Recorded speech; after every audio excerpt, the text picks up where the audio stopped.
Audiol presenta La ciencia del autocontrol, escrito por Napoleón Hill. Para una mejor comprensión del presente audiolibro, te recomendamos escuchar Vivir con entusiasmo. La ciencia del autocontrol. Ningún hombre alcanza un gran éxito si no está dispuesto a hacer sacrificios personales. Puedes hacerlo si crees que puedes. En la lección anterior, aprendiste el valor del entusiasmo. También aprendiste cómo generar entusiasmo y cómo transmitir su influencia a los demás a través del principio de la sugestión. Llegas ahora al estudio del autocontrol, mediante el cual puedes dirigir tu entusiasmo hacia fines constructivos. Sin autocontrol, el entusiasmo se asemeja al rayo desenfrenado de una tormenta eléctrica, puede golpear en cualquier lugar, puede destruir la vida y la propiedad. El entusiasmo es la cualidad vital que te impulsa a la acción, mientras que el autocontrol es el volante que dirige tu acción para que construya y no destruya. Para ser una persona bien equilibrada, hay que ser alguien en quien el entusiasmo y el autocontrol estén igualados. Un estudio que acabo de realizar sobre los 160.000 reclusos adultos de las penitenciarías de los Estados Unidos revela el sorprendente hecho de que el 92% de estos desafortunados hombres y mujeres están en prisión porque carecen del autocontrol necesario para dirigir sus energías de forma constructiva. Vuelve a escuchar el párrafo anterior. Es auténtico, es sorprendente. Es un hecho que la mayoría de las penas del hombre se producen por falta de autocontrol. Las Sagradas Escrituras están llenas de advertencias en apoyo del autocontrol. Incluso nos instan a amar a nuestros enemigos y a perdonar a los que nos hieren. La ley de la no resistencia corre como un cordón de oro por toda la Biblia. Estudia los registros de aquellos que el mundo llama grandes y observa que cada uno de ellos posee esta cualidad de autocontrol. Por ejemplo, estudia las características de nuestro inmortal Lincoln. En medio de sus horas más difíciles, ejerció la paciencia, el aplomo y el autocontrol. Estas fueron algunas de las cualidades que lo convirtieron en el gran hombre que fue. Encontró deslealtad en algunos de los miembros de su gabinete, pero debido a que esta deslealtad era hacia él personalmente y porque aquellos en quienes la encontró tenían cualidades que los hacían valiosos para su país, Lincoln ejerció el autocontrol y desestimó las cualidades objetables. ¿Cuántos hombres conoces que tengan un autocontrol igual a este? En un lenguaje más contundente que pulido, Billy Sunday exclamó desde el púlpito: hay algo tan podrido como el infierno en el hombre que siempre está tratando de poner en evidencia a otro compañero. Me pregunto si él no gritó: amén, hermano, cuando Billy hizo esta declaración. Sin embargo, el autocontrol se convierte en un factor importante en este curso de lectura sobre la ley del éxito, no tanto porque la falta de él produzca dificultades en quienes se convierten en sus víctimas, sino porque quienes no lo ejercen sufren la pérdida de un gran poder que necesitan en su lucha por el logro de su objetivo principal definido. Si se descuida el autocontrol, no solo se puede herir a los demás, sino también a uno mismo. Al principio de mi carrera pública, descubrí los estragos que la falta de autocontrol causaba en mi vida, y este descubrimiento se produjo a través de un incidente muy común. Creo que no está fuera de lugar hacer aquí una digresión, afirmando que la mayoría de las grandes verdades de la vida están envueltas en los acontecimientos ordinarios y comunes de la vida cotidiana. Este descubrimiento me enseñó una de las lecciones más importantes que he aprendido. Se produjo de esta manera. Un día, en el edificio en el que tenía mi oficina, el conserje y yo tuvimos un malentendido. Esto dio lugar a una forma muy violenta de antipatía mutua entre nosotros. Como forma de mostrar su desprecio hacia mí, este conserje apagaba las luces eléctricas del edificio cuando sabía que yo estaba allí solo, trabajando en mi estudio. Esto ocurrió en varias ocasiones, hasta que finalmente decidí devolver el golpe. La oportunidad se me presentó un domingo, cuando llegué a mi estudio para preparar un discurso que tenía que pronunciar la noche siguiente. Apenas me había sentado en mi escritorio cuando se apagaron las luces. Me levanté de un salto y corrí hacia el sótano del edificio, donde sabía que encontraría al conserje. Cuando llegué, lo encontré ocupado paleando carbón en el horno y silbando como si no hubiera ocurrido nada extraño. Sin ceremonias, me abalancé sobre él y, durante 5 minutos, le lancé adjetivos más ardientes que el fuego que alimentaba. Finalmente, me quedé sin palabras y tuve que frenar. Entonces, él se enderezó, miró hacia atrás por encima del hombro y, con un tono de voz tranquilo y suave, lleno de aplomo y autocontrol, y con una sonrisa en la cara que llegaba de oreja a oreja, dijo: «Vaya, todos ustedes están un poco excitados esta mañana, ¿no?». Ese comentario cortó todo como si hubiera sido un estilete. Imagínense mis sentimientos al estar allí, ante un hombre analfabeto que no sabía leer ni escribir, pero que, a pesar de esta desventaja, me había derrotado en un duelo que se había librado en terrenos, y no con un arma de mi propia elección. Mi conciencia me señalaba con un dedo acusador. Sabía que no solo había sido derrotado, sino que, lo que era peor, sabía que yo era el agresor y estaba equivocado, lo que solo sirvió para intensificar mi humillación. Mi conciencia no solo me señalaba con un dedo acusador, sino que ponía en mi mente algunos pensamientos muy embarazosos.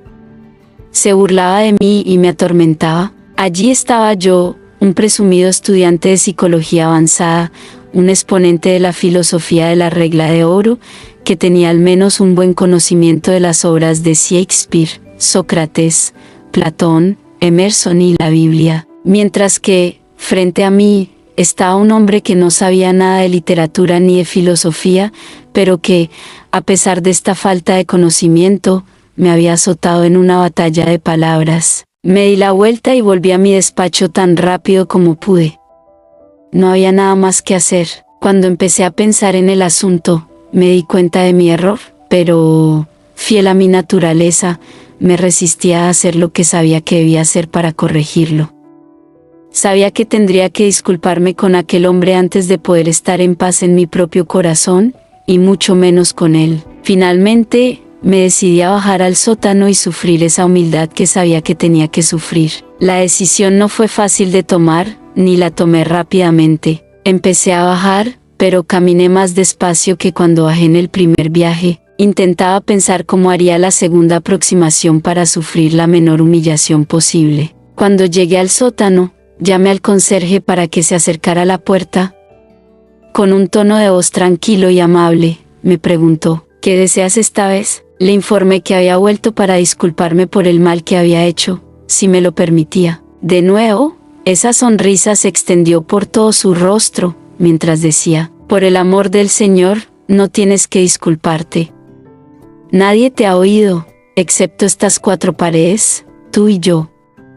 No lo voy a contar y sé que tú tampoco lo vas a contar.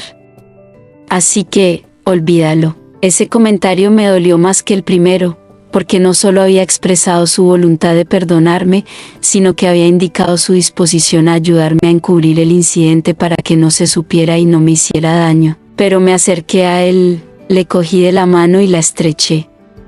Más que con la mano, le estreché con el corazón. Mientras volvía a mi despacho, me sentí bien por haber reunido el valor necesario para corregir el mal que había hecho. Este no es el final de la historia, es solo el principio. A raíz de este incidente, me propuse no volver a ponerme en una situación en la que otro hombre, ya sea un conserje analfabeto o un hombre de letras, pudiera humillarme por haber perdido mi autocontrol. A raíz de esa resolución, empezó a producirse un cambio notable en mí. Mi pluma comenzó a adquirir mayor poder, mis palabras empezaron a tener más peso. Empecé a hacer más amigos y a tener menos enemigos entre mis conocidos. El incidente marcó uno de los puntos de inflexión más importantes de mi vida. Me enseñó que ningún hombre puede controlar a los demás si no se controla primero a sí mismo. Me dio una clara concepción de la filosofía que hay detrás de estas palabras. A quien los dioses quieren destruir, primero lo vuelven loco. También me dio una clara concepción de la ley de la no resistencia y me ayudó a interpretar muchos pasajes de las Sagradas Escrituras relacionados con el tema de esta ley, como nunca antes los había interpretado. Este incidente puso en mis manos la llave maestra de un almacén de conocimientos que es iluminador y útil en todo lo que hago.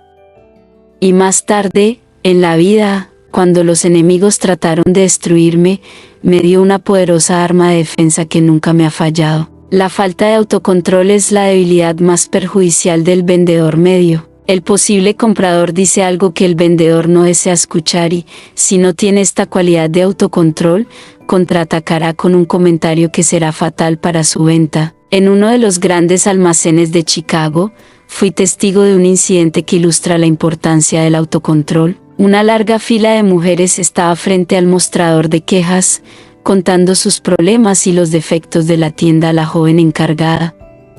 Algunas de las mujeres estaban enfadadas sin razón y algunas hicieron comentarios muy feos. La joven encargada del mostrador recibió a las mujeres descontentas sin el menor signo de resentimiento por sus comentarios. Con una sonrisa en la cara, dirigió a esas mujeres a los departamentos adecuados con una gracia y un aplomo tan encantadores que me maravilló su autocontrol. Justo detrás de ella, había otra joven que hacía anotaciones en papelitos y los pasaba delante de ella, mientras las mujeres de la fila descargaban sus problemas. Estos papelitos contenían lo esencial de lo que decían las mujeres de la fila, sin el colorido vítrico y la ira. La joven y sonriente recepcionista que escuchaba las quejas era sorda de piedra. Su ayudante le proporcionaba todos los datos necesarios a través de estos trozos de papel. Me impresionó tanto el plan que busqué al gerente de la tienda y lo entrevisté. Me informó que había seleccionado a una mujer sorda para uno de los puestos más difíciles e importantes de la tienda, porque no había podido encontrar a ninguna otra persona con suficiente autocontrol para ocupar el puesto. Mientras observaba aquella fila de mujeres enfadadas, noté el agradable efecto que tenía sobre ellas la sonrisa de la joven del mostrador. Llegaban ante ella gruñendo como lobos y se marchaban mansas y tranquilas como ovejas. De hecho, algunas de ellas tenían cara de oveja al marcharse, porque el autocontrol de la joven las había avergonzado. Desde que presencié aquella escena, he pensado en el aplomo y el autocontrol de aquella joven cada vez que me he sentido irritado por comentarios que no me gustaban. A menudo he pensado que todo el mundo debería tener unas orejeras mentales que pudieran ponerse sobre los oídos en ciertos momentos. Personalmente, he desarrollado el hábito de cerrar mis oídos contra muchas de las charlas ociosas que solía resentir. La vida es muy corta y hay demasiado trabajo constructivo que hacer para justificar que devolvamos el golpe a todos los que dicen lo que no queremos oír. En el ejercicio de la abogacía, he observado un truco muy inteligente que los abogados litigantes utilizan cuando desean obtener una declaración de hechos de un testigo beligerante que responde a las preguntas con el proverbial "no recuerdo" o "no sé". Cuando todo lo demás falla, se las arreglan para hacer que ese testigo se enfade y, en ese estado de ánimo, le hacen perder el autocontrol y hacer declaraciones que no habría hecho si hubiera mantenido la cabeza fría. La mayoría de nosotros va por la vida con el ojo del tiempo puesto en el cielo, en busca de problemas. Por lo general, encontramos lo que buscamos. En mis viajes, he estudiado a los hombres que he escuchado en la conversación del vagón Pullman y he observado que prácticamente 9 de cada 10 tienen tan poco autocontrol que se invitan a sí mismos a la discusión de casi cualquier tema que pueda surgir. Pero pocos hombres se contentan con sentarse en un compartimento de fumadores y escuchar una conversación sin participar y ventilar sus opiniones. Una vez, viajaba de Albany a Nueva York. En el trayecto, el club del coche fumador inició una conversación sobre el difunto Richard Kraacker, entonces jefe del Tammany Hall. La discusión se volvió ruidosa y amarga. Todo el mundo se enfadó, excepto un anciano caballero que agitaba la discusión y se interesaba vivamente por ella. Permaneció tranquilo, y parecía disfrutar de todas las cosas malas que los otros decían sobre el tigre de Tammany Hall. Por supuesto, supuse que era un enemigo del jefe de Tammany, pero no lo era. Era el mismo Richard Kraacker. Esta era una de las astutas artimañas con las que averiguaba lo que la gente pensaba de él y cuáles eran los planes de sus enemigos. Independientemente de lo que pudiera hacer Richard Kraacker, era un hombre de autocontrol. Tal vez esa sea una de las razones por las que permaneció como jefe indiscutible de Tammany Hall todo el tiempo que lo hizo. Los hombres que se controlan a sí mismos suelen mandar en el trabajo, sea cual sea. Escuchen de nuevo la última frase del párrafo anterior, porque contiene una sutil sugerencia que podría serles útil. Se trata de un incidente común, pero es precisamente en esos incidentes donde se ocultan las grandes verdades de la vida. Están ocultas porque los escenarios son ordinarios y comunes. No hace mucho, acompañé a mi mujer a una casa de gangas. Nos llamó la atención una multitud de mujeres que se daban codazos delante de un mostrador de enaguas en el que se ofrecían gangas. Una señora, que parecía tener unos 45 años, se arrastró con las manos y las rodillas a través de la multitud y se metió delante de una clienta que había captado la atención de la vendedora que estaba frente a ella. Con un tono de voz alto y agudo, exigió atención. La vendedora era una diplomática que entendía la naturaleza humana. También poseía autocontrol, pues sonrió dulcemente a la intrusa y le dijo: «Sí, señorita, estaré con usted en un momento». La intrusa se calmó. No sé si fue el «sí, señorita» o el tono dulce con el que se lo dijo lo que modificó su actitud, pero fue una cosa o la otra, quizá ambas. Lo que sí sé es que la vendedora fue recompensada por su autocontrol con la venta de 3 enaguas, y la feliz señorita se fue sintiéndose mucho más joven por el comentario. El pavo asado es un plato muy popular, pero comerlo en exceso le costó a un amigo mío, que se dedica a la imprenta, un pedido de $50,000. Sucedió que, el día después de Acción de Gracias, fui a su oficina con el propósito de presentarle a un prominente ruso que había venido a los Estados Unidos para publicar un libro. El ruso hablaba inglés chapurreado, por lo que le resultaba difícil hacerse entender con facilidad. Durante la entrevista, le hizo a mi amigo impresor una pregunta que él confundió con una reflexión sobre su capacidad como impresor. En un momento de despreocupación, le contestó con este comentario: «El problema de ustedes, los bolcheviques, es que miran con recelo el resto del mundo solo por su propia miopía». Mi amigo bolchevique me dio un codazo y me susurró: «El caballero parece estar enfermo. Llamaremos de nuevo cuando se sienta mejor». Pero no volvió a llamar.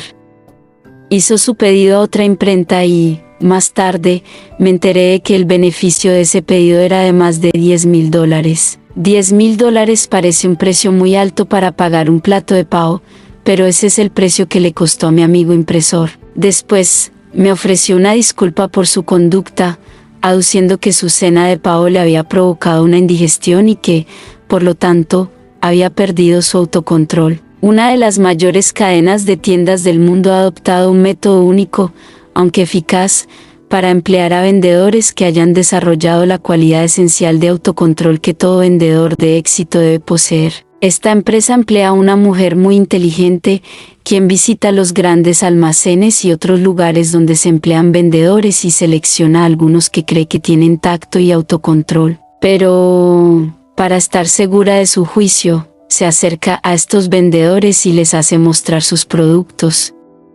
Les hace todo tipo de preguntas para poner a prueba su paciencia.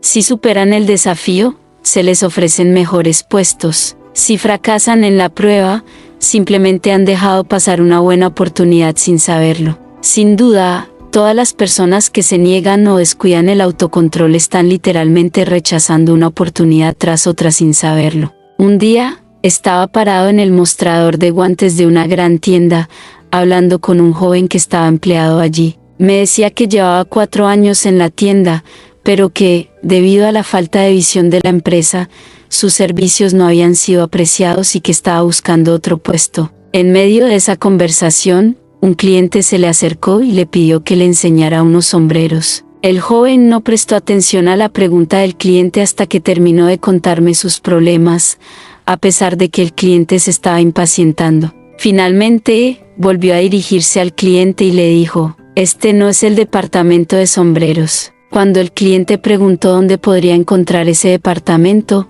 el joven respondió: «Pregúntele al que camina por allí, él le indicará». Durante 4 años, este joven había estado en la cima de una gran oportunidad, pero no lo sabía. Podría haber hecho un amigo de cada persona a la que sirvió en esa tienda, y estos amigos podrían haberlo convertido en uno de los hombres más valiosos de la tienda, porque habrían vuelto a comerciar con él. Las respuestas rápidas y secas a los clientes no hacen que vuelvan. Una tarde lluviosa, una anciana entró en unos grandes almacenes de Pittsburgh y se paseó sin rumbo fijo, como suelen hacer las personas que no tienen intención de comprar. La mayoría de los vendedores la miraron de reojo y se ocuparon de ordenar las existencias en sus estantes para no ser molestados por ella. Uno de los jóvenes la vio y se empeñó en preguntarle amablemente si podía atenderla. Ella le informó de que solo estaba esperando a que dejara de llover, que no deseaba hacer ninguna compra. El joven le aseguró que era bienvenida y, al entablar conversación con ella,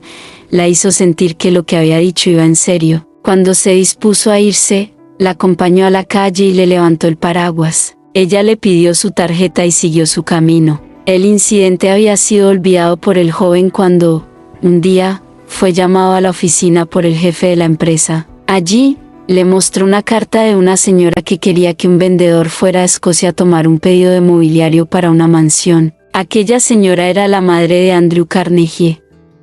También era la misma mujer a la que el joven había acompañado tan cortésmente a la calle muchos meses antes. En la carta, la señora Carnegie especificaba que este joven era el que ella deseaba que fuera enviado a tomar su pedido. Este pedido ascendía a una enorme suma, y el incidente supuso para el joven una oportunidad de ascenso que quizá nunca hubiera tenido de no ser por su cortesía con una anciana que no parecía una venta fácil. Al igual que las grandes leyes fundamentales de la vida están envueltas en el tipo más común de experiencias cotidianas en las que la mayoría de nosotros nunca nos fijamos, las verdaderas oportunidades a menudo están ocultas en las transacciones aparentemente sin importancia de la vida. Pregunta a las próximas 10 personas que conozcas por qué no han logrado más en sus respectivas líneas de esfuerzo y, al menos, 9 de ellas te dirán que la oportunidad no parece aparecer en su camino. Ve un paso más allá y analiza con precisión a cada una de estas 9 personas,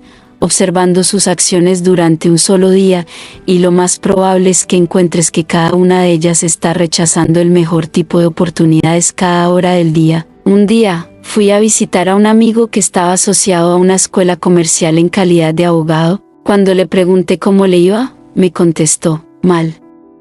Atiendo a un gran número de personas, pero no hago suficientes ventas para ganarme bien la vida.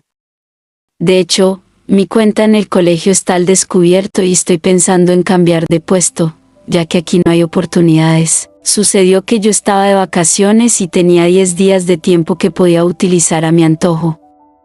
Así que desafié su comentario de que no tenía oportunidades, diciéndole que yo podía convertir su puesto en $250 en una semana y mostrarle cómo hacer que valiera eso cada semana a partir de entonces. Me miró con asombro y me pidió que no bromeara con él sobre un asunto tan serio. Cuando por fin se convenció de que iba en serio, se aventuró a preguntarme cómo iba a realizar el milagro. Entonces, le pregunté si había oído hablar alguna vez del esfuerzo organizado, a lo que respondió, ¿qué quiere decir con esfuerzo organizado? Le informé que me refería a la dirección de sus esfuerzos de tal manera que pudiera inscribir de 5 a 10 estudiantes con la misma cantidad de esfuerzo que había estado poniendo en la inscripción de uno o de ninguno. Me dijo que estaba dispuesto a dejarse guiar, así que le di instrucciones para que hiciera arreglos para que yo hablara ante los empleados de uno de los grandes almacenes locales. Hizo la solicitud y yo pronuncié el discurso. En mi charla, expuse un plan mediante el cual los empleados no solo podían aumentar su capacidad para ganar más dinero en sus puestos actuales, sino que también les ofrecía la oportunidad de prepararse para asumir mayores responsabilidades y ocupar mejores puestos. Después de mi charla, que, por supuesto, tenía ese objetivo, mi amigo inscribió a 8 de esos empleados en cursos nocturnos en la escuela comercial que él representaba. La noche siguiente, me reservó para un discurso similar ante los empleados de una lavandería, y tras el discurso, inscribió a 3 alumnos más. 2 de ellos eran mujeres jóvenes que trabajaban sobre las lavadoras en el tipo de trabajo más duro. 2 días más tarde, me reservó para un discurso ante los empleados de uno de los bancos locales y, tras el discurso, inscribió a 4 alumnos más, haciendo un total de 15 alumnos. El tiempo total consumido no fue más de 6 horas, incluyendo el tiempo necesario para la entrega de los discursos y la inscripción de los alumnos. La comisión de mi amigo en las transacciones fue de algo más de $400. Estos lugares de trabajo se encontraban a menos de 15 minutos a pie del lugar de trabajo de este hombre, pero nunca había pensado en buscar allí negocio. Tampoco había pensado nunca en aliarse con un conferenciante que pudiera ayudarle en la venta en grupo. Ese hombre es ahora dueño de una espléndida escuela comercial propia, y me informan que sus ingresos netos el año pasado fueron de más de $10,000. ¿No te llegan oportunidades?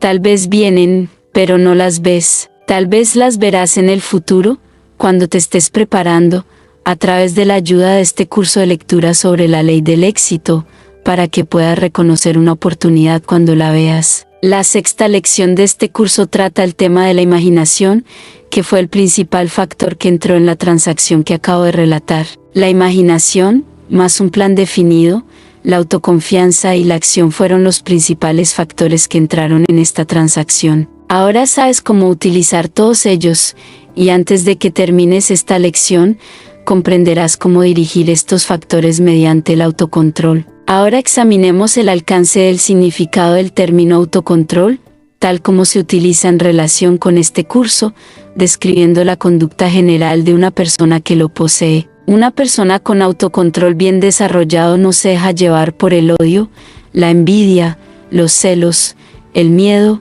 la venganza o cualquier otra emoción destructiva similar. Una persona con un autocontrol bien desarrollado no entra en éxtasis ni se entusiasma de manera ingobernable por algo o por alguien. La avaricia, el egoísmo y la aprobación de uno mismo, más allá del punto de autoanálisis exacto y la apreciación de los méritos reales de uno, indican la falta de autocontrol en una de sus formas más peligrosas. La confianza en sí mismo es uno de los elementos esenciales del éxito, pero cuando esta cualidad se desarrolla más allá del punto de la razón, se vuelve muy peligrosa. La negación es una cualidad encomiable, pero cuando se lleva al extremo, se convierte. También es una de las formas peligrosas de falta de control. Te debes a ti mismo no permitir que tus emociones pongan tu felicidad en manos de otra persona. El amor es esencial para la felicidad, pero la persona que ama tan profundamente que pone su felicidad enteramente en manos de otro se parece al corderito que se metió en la guarida del simpático y amable lobito y suplicó que se le permitiera acostarse y dormir, o al pájaro canario que se empeñó en jugar con los bigotes del gato.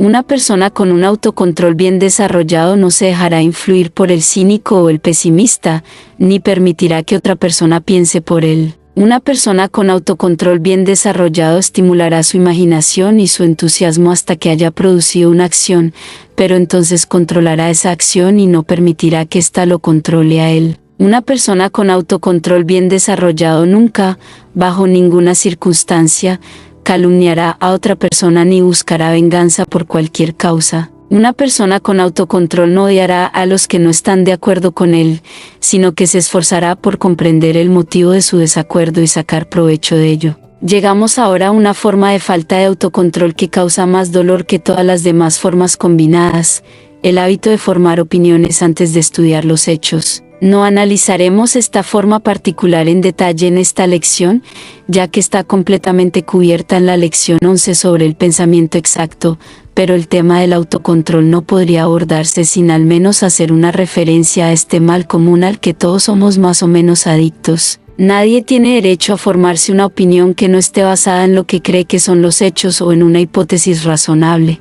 Sin embargo, si te observas a ti mismo cuidadosamente, te encontrarás formando opiniones sobre nada más sustancial que tu deseo de que una cosa sea o no sea. Otra forma grave de falta de autocontrol es el hábito de gastar. Me refiero, por supuesto, al hábito de gastar más allá de las necesidades propias. Este hábito se ha vuelto tan frecuente desde el fin de la Guerra Mundial que es alarmante. Un conocido economista ha profetizado que 3 generaciones más transformarán a los Estados Unidos, de ser el país más rico del mundo al más pobre, si no se enseña a los niños el hábito del ahorro como parte de su formación, tanto en las escuelas como en los hogares. Por todas partes, vemos que la gente compra automóviles a plazos en lugar de comprar casas. En los últimos 15 años, la moda del automóvil se ha hecho tan popular que literalmente decenas de miles de personas están hipotecando su futuro para tener coches. Un prominente científico, que tiene un agudo sentido del humor,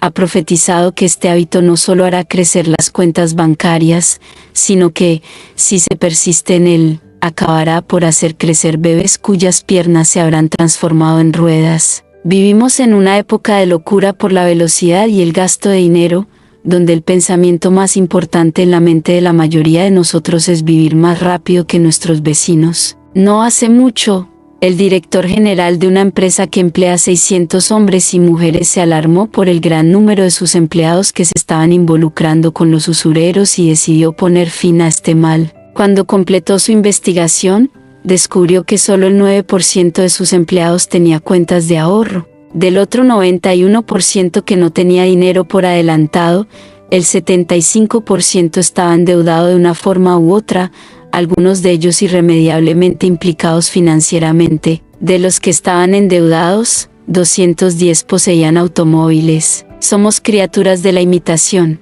Nos cuesta resistir la tentación de hacer lo que vemos que hacen los demás. Si nuestro vecino se compra un Buick, debemos imitarlo y, si no podemos reunir lo suficiente para hacer el primer pago de un Buick, debemos al menos tener un Ford. Mientras tanto, no nos preocupamos por el mañana. Vivimos al día, compramos el carbón por libras y la harina en sacos de 5 libras, pagando así un tercio más de lo que debería costar porque se distribuye en pequeñas cantidades. Por supuesto, esta advertencia no se aplica para ti. Está dirigida solo a aquellos que se atan a las cadenas de la pobreza, gastando más allá de su capacidad de ganancia, y que todavía no han oído que hay leyes definidas que deben ser observadas por todos los que quieren alcanzar el éxito. El automóvil es una de las maravillas modernas del mundo, pero es más un lujo que una necesidad. Decenas de miles de personas que ahora pisan el acelerador a un ritmo vivo van a sufrir algunos derrapes peligrosos cuando lleguen sus días de lluvia. Se requiere un considerable autocontrol para utilizar los tranvías como medio de transporte cuando la gente que nos rodea conduce automóviles. Pero todos los que ejercen este autocontrol están prácticamente seguros de ver el día en que muchos de los que ahora conducen automóviles irán en los tranvías o caminarán. Fue esta tendencia moderna de gastar todos los ingresos la que llevó a Henry Ford a proteger a sus empleados con ciertas restricciones cuando estableció su famosa escala de salarios mínimos de $5 al día hace 20 años. Si un niño quería una carreta, fabricaba las ruedas contables y tenía el placer de construirla él mismo. Ahora, si un niño quiere un carro, lo pide a gritos, y así lo consigue. La falta de autocontrol está siendo desarrollada en las generaciones futuras por sus propios padres, que se han convertido en víctimas del hábito del gasto. Hace 3 generaciones, prácticamente cualquier niño podía arreglar sus propios zapatos con el equipo de zapatero de la familia. Hoy en día, el niño lleva sus zapatos a la zapatería de la esquina y paga $1.75 por tacones y medias suelas. Y esta costumbre no se limita en absoluto a las clases ricas y acomodadas. Repito, el hábito de gastar está convirtiendo a Estados Unidos en una nación de indigentes. Estoy seguro de que tú estás luchando por alcanzar el éxito, porque si no lo estuvieras, no estarías escuchando este curso. Permíteme recordarte entonces que una pequeña cuenta de ahorros te atraerá muchas oportunidades que no se te presentarían sin ella. El tamaño de la cuenta no es tan importante como el hecho de que hayas establecido el hábito del ahorro, ya que este hábito te marca como una persona que ejerce una forma importante de autocontrol. La tendencia moderna de los que trabajan por un salario es gastarlo todo. Si un hombre que recibe $3,000 al año se las arregla bastante bien con ello y recibe un aumento de $1,000 al año, ¿qué hace con esos $1,000 adicionales? No sigue viviendo con 3,000 y coloca la parte aumentada de sus ingresos en la caja de ahorros, a menos que sea uno de los pocos que han desarrollado el hábito del ahorro. Entonces, ¿qué hace? Cambia el viejo automóvil y compra uno más caro. Y al final del año es más pobre con un ingreso de 4,000 que el año anterior con un ingreso de 3,000. Este es un modelo moderno del siglo XX estadounidense que estoy describiendo, y tú serás afortunado si, al analizarlo detenidamente, no te encuentras dentro de esta clase. En algún lugar entre el avaro, que atesora cada centavo que tiene en sus manos en un calcetín viejo, y el hombre que gasta cada centavo que puede ganar o pedir prestado, hay un punto medio feliz. Si tú disfrutas de la vida con una seguridad razonable de libertad y satisfacción, debes encontrar este punto medio y adoptarlo como parte de tu programa de autocontrol. La autodisciplina es el factor más esencial en el desarrollo del poder personal, porque te permite controlar tu apetito, tu tendencia a gastar más de lo que ganas, tu hábito de devolver el golpe a los que te ofenden y los otros hábitos destructivos que te hacen disipar tus energías a través de un esfuerzo no productivo. que adopta formas demasiado numerosas para ser catalogadas en esta lección. Al principio de mi carrera pública, me sorprendió saber cuántas personas dedican la mayor parte de sus energías a derribar lo que construyen los constructores. Por un extraño giro de la rueda del destino, uno de estos destructores se cruzó en mi camino y se dedicó a intentar destruir mi reputación. Al principio, me sentí inclinado a devolverle el golpe, pero mientras estaba sentado frente a la máquina de escribir una noche, me vino un pensamiento que cambió toda mi actitud hacia ese hombre. Quitando la hoja de papel que estaba en mi máquina de escribir, introduje otra en la que expuse este pensamiento con justamente estas palabras. Tú tienes una enorme ventaja sobre el hombre que te hace una injuria, tienes la posibilidad de perdonarlo, mientras que él no tiene esa ventaja sobre ti. Cuando terminé de escribir estas líneas, me di cuenta de que había llegado a un punto en el que tenía que decidir una política que me sirviera de guía en cuanto a mi actitud hacia los que critican mi trabajo o intentan destruir mi reputación. Llegué a esta decisión razonando de la siguiente manera. Tenía dos posibilidades de actuación. Podía malgastar gran parte de mi tiempo y energía en devolver el golpe a los que trataban de destruirme, o podía dedicar esa energía a promover el trabajo de mi vida y dejar que el resultado de ese trabajo fuera mi única respuesta a todos los que criticaran mis esfuerzos o cuestionaran mis motivos. Me decidí por esta última opción y la elegí porque, por tus hechos te conocerán. Si tus actos son constructivos y estás en paz contigo mismo en tu propio corazón, no encontrarás necesario detenerte a explicar tus motivos, pues ellos se explicarán por sí mismos. El mundo olvida pronto a sus destructores, solo construye sus monumentos y concede honores a sus constructores. Ten en cuenta este hecho y te reconciliarás más fácilmente con la política de negarte a malgastar tus energías devolviendo el golpe a los que te ofenden. Toda persona que llega a algo en este mundo alcanza el punto, tarde o temprano, en el que se ve obligada a resolver esta cuestión de política hacia sus enemigos. Si quieres una prueba de que vale la pena ejercer el suficiente autocontrol para abstenerse de disipar tus energías vitales devolviendo el golpe, entonces estudia los registros de todos los que se han elevado a las altas posiciones de la vida y observa cuán cuidadosamente frenaron este hábito destructivo. Es un hecho bien conocido que ningún hombre ha alcanzado una posición elevada en la vida sin la oposición de naturaleza violenta de enemigos celosos y envidiosos. El difunto presidente, el expresidente Wilson, John H. Peterson de la National History Company y decenas de otros que podría mencionar fueron víctimas de esta cruel tendencia de cierto tipo de hombre depravado a destruir la reputación ajena. Pero estos hombres no perdieron tiempo en dar explicaciones o devolver el golpe a sus enemigos. Ejercieron el autocontrol. Solo sé que estos ataques a los hombres que están en la vida pública, crueles, injustos y falsos como suelen ser, sirven para un buen propósito. En mi propio caso, sé que hice un descubrimiento que fue de gran valor para mí como resultado de una serie de amargos ataques que un periodista contemporáneo lanzó contra mi persona. No presté atención a estos ataques durante 4 o 5 años, hasta que finalmente se volvieron tan atrevidos que decidí anular mi política y devolver el golpe a mi antagonista. Me senté ante mi máquina de escribir y me puse a redactar. En toda mi experiencia como escritor, no creo haber reunido nunca una colección de adjetivos tan mordaces como los utilicé en esta ocasión. Cuanto más escribía, más me enfadaba, hasta que escribí todo lo que se me ocurrió sobre el tema. Al terminar la última línea, me invadió un extraño sentimiento. Era un sentimiento de amargura hacia el hombre que había tratado de herirme. Era un sentimiento de compasión, de simpatía, de perdón. Me había psicoanalizado inconscientemente, al liberar sobre las teclas de mi máquina de escribir las emociones reprimidas de odio y resentimiento que había acumulado involuntariamente en mi mente subconsciente durante un largo periodo de años. Ahora, si me encuentro muy enfadado, me siento ante mi máquina de escribir y lo expulso de mi sistema.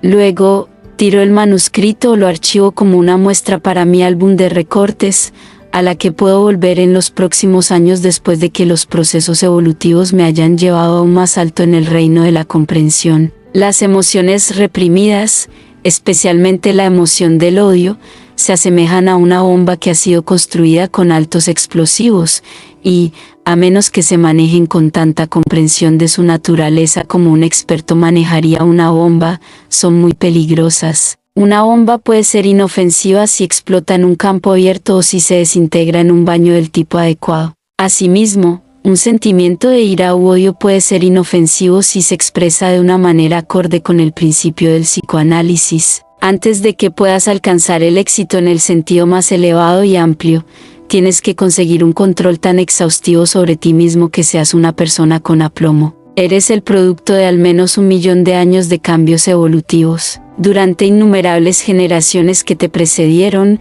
la naturaleza ha estado templando y refinando los materiales que han entrado en tu composición. Paso a paso, ha eliminado de las generaciones anteriores los instintos animales y las pasiones más bajas, hasta que ha producido en ti el mejor espécimen de animal que existe. Ella te ha dotado, a través de este lento proceso evolutivo, de la razón y el equilibrio suficientes para que puedas controlarte y hacer lo que quieras. Ningún otro animal ha sido dotado del autocontrol como el que tú posees. Has sido dotado con el poder de utilizar la forma de energía más altamente organizada conocida por el hombre, la del pensamiento. No es improbable que el pensamiento sea el vínculo más estrecho que existe entre las cosas materiales y físicas de este mundo y el mundo de la divinidad. No solo tienes el poder de pensar, sino que, lo que es 1000 veces más importante, tienes el poder de controlar tus pensamientos y dirigirlos para que hagan tu voluntad. Llegamos ahora a la parte realmente importante de esta lección. Escucha despacio y con meditación. Abordo esta parte de la lección casi con temor y temblor, pues nos enfrentamos a un tema que muy pocos hombres están capacitados para discutir con razonable inteligencia. Repito, tienes el poder de controlar tus pensamientos y hacer que cumplan tu voluntad. Tu cerebro puede ser comparado con una dinamo, en el sentido de que genera o pone en movimiento la misteriosa energía llamada pensamiento. Los estímulos que ponen en marcha tu cerebro son de dos tipos. Uno es la autosugestión y el otro es la sugestión. Puedes seleccionar el material a partir del cual se produce tu pensamiento, y eso es autosugestión. Puedes permitir que otros seleccionen el material a partir del cual se produce tu pensamiento, y eso es sugestión. Es un hecho humillante que la mayor parte del pensamiento sea producido por las sugerencias externas de otros. Y es aún más vergonzoso tener que admitir que la mayoría de nosotros acepta estas sugerencias sin examinarlas o cuestionar su solidez. Leemos los periódicos como si cada palabra estuviera basada en hechos. Nos dejamos llevar por los chismes y las charlas de los demás como si cada palabra fuera cierta. El pensamiento es la única cosa sobre la que tienes un control absoluto y, sin embargo, a menos que seas la proverbial excepción, que es aproximadamente una de cada 10.000, permites que otras personas entren en la mansión sagrada de tu mente y depositen allí, a través de la sugestión, sus problemas, desgracias, adversidades y falsedades, como si no tuvieras el poder de cerrar la puerta y mantenerlos fuera. Tienes bajo tu control el poder de seleccionar el material que constituye los pensamientos dominantes de tu mente, y, con la misma seguridad con la que estás escuchando estas líneas, esos pensamientos que dominan tu mente te traerán el éxito o el fracaso según su naturaleza. El hecho de que el pensamiento sea la única cosa sobre la que tienes control absoluto es, en sí mismo, de la más profunda importancia, ya que sugiere fuertemente que el pensamiento es tu más cercano acercamiento a la divinidad en este plano terrenal. Si estás disfrutando este contenido y quieres seguir aprendiendo, suscríbete ahora a nuestro canal Audiol. Activa las notificaciones para no perderte ningún episodio y continúa con nosotros en este fascinante viaje de conocimiento. Sigamos en el audiolibro. Este hecho también conlleva otra sugerencia altamente impresionante, a saber, que el pensamiento es tu herramienta más importante, aquella con la que puedes moldear tu destino mundano de acuerdo con tu propio gusto. Seguramente, la divina providencia no hizo del pensamiento el único poder sobre el que tienes un control absoluto sin asociar a ese poder potencialidades que, si se entendieran y desarrollaran, asombrarían a la imaginación. El autocontrol es, únicamente, una cuestión de control del pensamiento. Por favor, repite la frase anterior en voz alta, escúchala detenidamente y medita sobre ella antes de seguir escuchando, porque es, sin duda, la frase más importante de todo este curso. Probablemente estás estudiando este curso porque estás buscando seriamente la verdad y la comprensión suficiente para permitirte alcanzar alguna estación alta en la vida. Estás buscando la llave mágica que abrirá la puerta a la fuente de poder y, sin embargo, tienes la llave en tus propias manos y puedes hacer uso de ella en el momento en que aprendas a controlar tus pensamientos. Coloca en tu propia mente, a través del principio de la autosugestión, los pensamientos positivos y constructivos que armonizan con tu objetivo principal definido en la vida, y esa mente transformará esos pensamientos en realidad física y te los devolverá como un producto terminado. Esto es control de pensamiento. Cuando eliges deliberadamente los pensamientos que dominan tu mente y te niegas firmemente a admitir sugerencias externas, estás ejerciendo el autocontrol en su forma más elevada y eficiente. El hombre es el único animal vivo que puede hacer esto. Nadie sabe cuántos millones de años ha necesitado la naturaleza para producir este animal, pero todo estudiante inteligente de psicología sabe que los pensamientos dominantes determinan las acciones y la naturaleza del individuo. El proceso a través del cual uno puede pensar con precisión es un tema que se ha reservado para la lección 11 de este curso. El punto que deseamos establecer claramente en esta lección es que el pensamiento, ya sea preciso o inexacto, es el poder del funcionamiento más altamente organizado de tu mente y que no eres sino la suma total de tus pensamientos dominantes o más prominentes. Si quieres ser un maestro de la venta, ya sea de bienes, mercancías o servicios personales, debes ejercer el suficiente autocontrol para dejar de lado todos los argumentos y sugerencias adversas. La mayoría de los vendedores tienen tan poco autocontrol que oyen al posible comprador decir no incluso antes de que lo diga. No son pocos los vendedores que oyen esta palabra fatal no, incluso antes de llegar a la presencia de su posible comprador. Tienen tan poco autocontrol que, en realidad, se sugieren a sí mismos que su posible comprador dirá no cuando le pidan que compre sus productos. ¿Qué diferente es el hombre con autocontrol? No solo se sugiere a sí mismo que su posible comprador dirá sí, sino que, si el deseado sí no llega, se queda en el trabajo hasta que rompe la oposición y fuerza un sí. Si su posible comprador dice no, no lo escucha. Si su posible comprador dice no una segunda, una tercera y una cuarta vez, no lo escucha, porque es un hombre de autocontrol y no permite que lleguen a su mente más sugerencias que las que él desea que le influyan. El maestro vendedor, ya sea que se dedique a la venta de mercancías, de servicios personales, de sermones o de discursos públicos, el maestro de la venta entiende cómo controlar sus propios pensamientos. En lugar de ser una persona que acepta sin resistencia las sugerencias de los demás, es alguien que persuade a los demás para que acepten sus sugerencias. Al controlarse a sí mismo y al poner solo pensamientos positivos en su propia mente, se convierte en una personalidad dominante, en un maestro de ventas. Esto también es autocontrol. Un maestro de la venta es aquel que toma la ofensiva y nunca el lado defensivo de una discusión si ésta surge. Por favor, escucha de nuevo la frase anterior. Si tú eres un maestro de la venta, sabes que es necesario que mantengas a tu posible comprador a la defensiva, y también sabes que será fatal para tu venta si permites que él te ponga a la defensiva y te mantenga así. Es posible, y, por supuesto, lo será en ocasiones, que te encuentres en una posición en la que tengas que asumir el lado defensivo de la conversación durante un tiempo. Pero es tu tarea ejercer un aplomo y un autocontrol tan perfectos que logres cambiar de lugar con tu posible comprador sin que él se dé cuenta de que lo has hecho, poniéndolo de nuevo a la defensiva. Esto requiere la más consumada habilidad y autocontrol. La mayoría de los vendedores deja de lado este punto vital, enfadándose y tratando de asustar al posible comprador para que se rinda. Pero el maestro de la venta mantiene la calma y la serenidad, y suele salir vencedor. La palabra vencedor hace referencia a todas las personas que intentan persuadir o convencer a otros mediante argumentos lógicos o apelando al interés propio.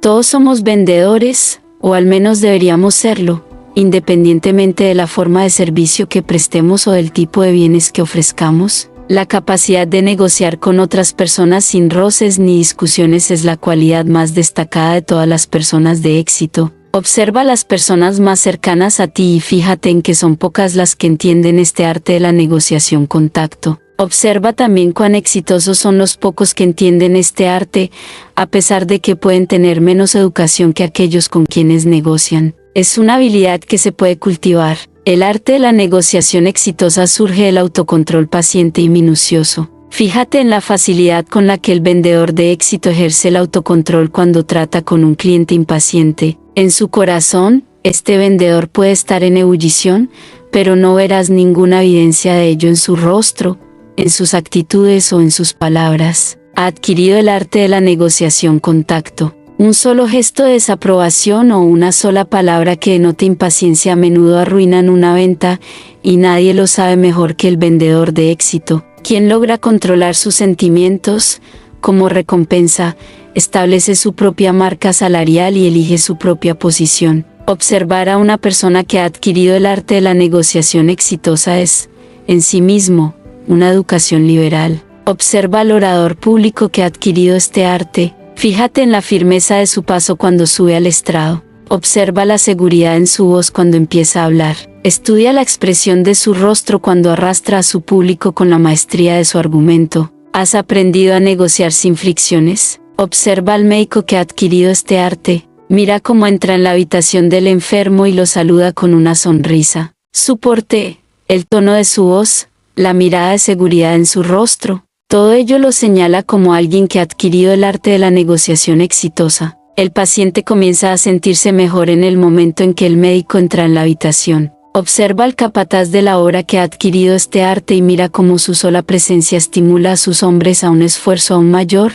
inspirándoles confianza y entusiasmo. Observa al abogado que ha adquirido este arte y fíjate en cómo se gana el respeto y la atención del tribunal, del jurado y de sus compañeros de profesión. Hay algo en el tono de su voz, en la postura de su cuerpo y en la expresión de su rostro que hace que su oponente sufra en comparación. No solo conoce su caso, sino que convence al tribunal y al jurado de que lo conoce, y, como recompensa, gana sus casos y reclama grandes honorarios de retención. Y todo se basa en el autocontrol. El autocontrol es el resultado del control del pensamiento. Coloca deliberadamente en tu propia mente la clase de pensamientos que deseas y mantén fuera de tu mente aquellos pensamientos que otros colocan allí por medio de la sugestión, y te convertirás en una persona de autocontrol. Este privilegio de estimular tu mente con sugerencias y pensamientos de tu propia elección es un poder prerrogativo que la divina providencia te dio, y si ejerces este sagrado derecho, no hay nada dentro de los límites de la razón que no puedas alcanzar, perder los estribos, y con ello tu caso, tu argumento o tu venta, te marca como alguien que aún no se ha familiarizado con los fundamentos en los que se basa el autocontrol. Y el principal de estos fundamentos es el privilegio de elegir los pensamientos que dominan la mente. Un alumno de una de mis clases me preguntó una vez cómo se hacía para controlar los pensamientos cuando se estaba en un estado de ira intensa. Le contesté, exactamente de la misma manera en que cambiarías tus modales y el tono de tu voz si estuvieras en una acalorada discusión con un miembro de tu familia y escucharas el timbre de la puerta advirtiéndote que la compañía está a punto de visitarte. Te controlarías porque desearías hacerlo. Si alguna vez has estado en un aprieto similar, en el que te has visto en la necesidad de encubrir tus verdaderos sentimientos y cambiar la expresión de tu rostro rápidamente, sabes lo fácil que es hacerlo. Y también sabes que se puede hacer porque uno quiere hacerlo.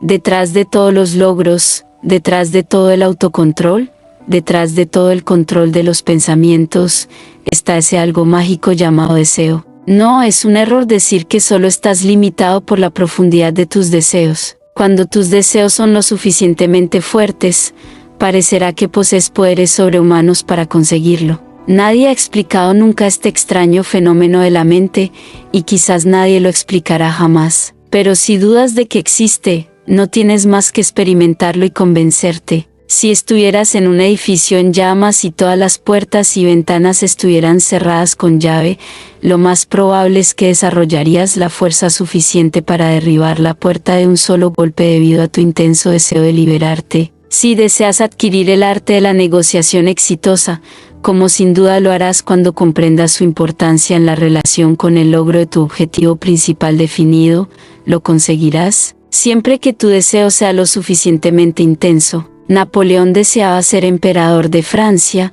y lo consiguió. Lincoln deseaba liberar a los esclavos, y lo consiguió. Los franceses deseaban que el enemigo no pasara al comienzo de la Primera Guerra Mundial, y no pasaron. Edison deseaba producir luz con electricidad, y la produjo, aunque tardó muchos años en hacerlo. Roosevelt deseaba unir los océanos Atlántico y Pacífico a través del Canal de Panamá, y lo hizo. Demóstenes deseaba ser un gran orador público y, a pesar de la desventaja de un grave impedimento del habla, transformó su deseo en realidad. Ellen Keller deseaba hablar, y a pesar de ser sorda, muda y ciega, ahora habla. John H. Patterson deseaba dominar la producción de cajas registradoras, y lo consiguió. Marshall Field deseaba ser el principal comerciante de su tiempo, y lo consiguió. Shakespeare deseaba ser un gran dramaturgo y, a pesar de que solo era un pobre actor itinerante, hizo realidad su deseo. Billy Sunday deseaba dejar de jugar a la pelota y convertirse en un gran predicador,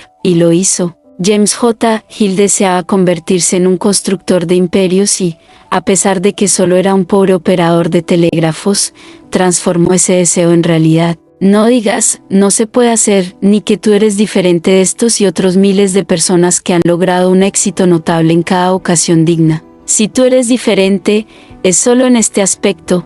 Ellos deseaban el objeto de su logro con más profundidad e intensidad de la que tú deseas el tuyo. Siembra siempre en tu mente la semilla de un deseo constructivo, haciendo de lo siguiente tu credo y el fundamento de tu código ético. Deseo ser útil a mis semejantes en mi camino por la vida. Para ello, he adoptado este credo como guía a seguir en el trato con mis semejantes. Entrenarme para que, nunca, bajo ninguna circunstancia, encuentre faltas en ninguna persona, por mucho que esté en desacuerdo con ella o por muy inferior que sea su trabajo, siempre que sepa que está intentando sinceramente hacerlo lo mejor posible. Respetar a mi país, mi profesión y a mí mismo. Ser honesto y justo con mis compañeros, como espero que ellos sean honestos y justos conmigo. Ser un ciudadano leal a mi país, hablar de él con elogios y actuar siempre como un digno custodio de su buen nombre. Ser una persona cuyo nombre tenga peso allá donde vaya. Basar mis experiencias de recompensa en una base sólida de servicio prestado. Estar dispuesto a pagar el precio del éxito con un esfuerzo honesto. Considerar mi trabajo como una oportunidad que hay que aprovechar con alegría y sacar el máximo partido, y no como una lamentable tarea que hay que soportar de mala gana. Recordar que el éxito está dentro de mí, en mi propio cerebro, y forzar mi camino a través de él. Evitar la procrastinación en todas sus formas y nunca, bajo ninguna circunstancia, dejar para mañana ningún deber que deba cumplirse hoy. Por último, abrazar bien las alegrías de la vida, ser cortés con los hombres, fiel a los amigos y fiel a Dios, dejando una fragancia en el camino que recorro. La energía que la mayoría de la gente disipa por falta de autocontrol, si se organizara y utilizara de forma constructiva, aportaría todas las necesidades y todos los lujos deseados. El tiempo que muchas personas dedican a murmurar sobre los demás, si se controla y se dirige de forma constructiva, sería suficiente para alcanzar el logro de su objetivo principal definido, si tuvieran tal objetivo. Todas las personas con éxito tienen una alta calificación en autocontrol. Todos los fracasados tienen una calificación baja, generalmente 0, en esta importante ley de la conducta humana. Estudia el cuadro de análisis comparativo de la lección introductoria y observa las clasificaciones de autocontrol de G.C. James y Napoleón. Estudia a los que te rodean y observa, con provecho, que todos los que tienen éxito ejercen el autocontrol, mientras que los fracasados permiten que sus pensamientos, palabras y hechos se desborden. Una forma muy común y muy destructiva de falta de autocontrol es el hábito de hablar demasiado. Las personas sabias, que saben lo que quieren y se empeñan en conseguirlo, guardan su conversación con cuidado. No puede haber ninguna ganancia en volúmenes de palabras no invitadas, incontroladas y habladas a la ligera. Casi siempre es más provechoso escuchar que hablar. Un buen oyente puede, de vez en cuando, escuchar algo que se sumará a su bagaje de conocimientos. Se requiere autocontrol para llegar a ser un buen oyente, pero los beneficios que se obtienen merecen el esfuerzo. Quitarle la conversación a otra persona es una forma común de falta de autocontrol que no solo es descortés, sino que priva a quienes lo hacen de muchas oportunidades valiosas de aprender de los demás. Después de completar esta lección,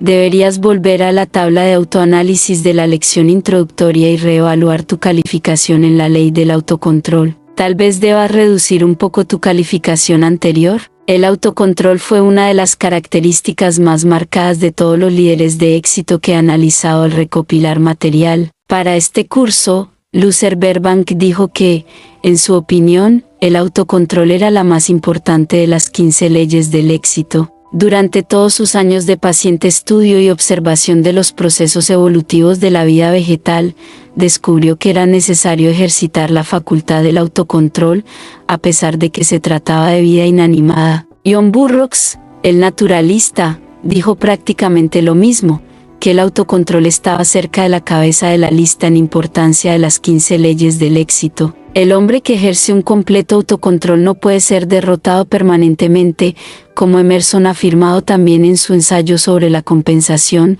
por la razón de que los obstáculos y la oposición tienen una manera de derretirse cuando se confrontan con una mente decidida que está guiada hacia un fin definido con completo autocontrol. Todos los hombres ricos que he analizado, refiriéndome a los que se han hecho ricos por su propio esfuerzo, mostraron pruebas tan positivas de que el autocontrol había sido uno de sus puntos fuertes, que llegué a la conclusión de que ningún hombre puede esperar acumular una gran riqueza y conservarla sin ejercitar esta cualidad necesaria. El ahorro de dinero requiere el ejercicio del autocontrol del más alto nivel, como espero que haya quedado bastante claro en la cuarta lección de este curso. Estoy en deuda con Edward W. Bach por la siguiente descripción, bastante pintoresca, de hasta qué punto le fue necesario ejercer el autocontrol antes de alcanzar el éxito y ser coronado con la fama como uno de los grandes periodistas de América. Porque creo que la pobreza es la experiencia más rica que puede tener un niño.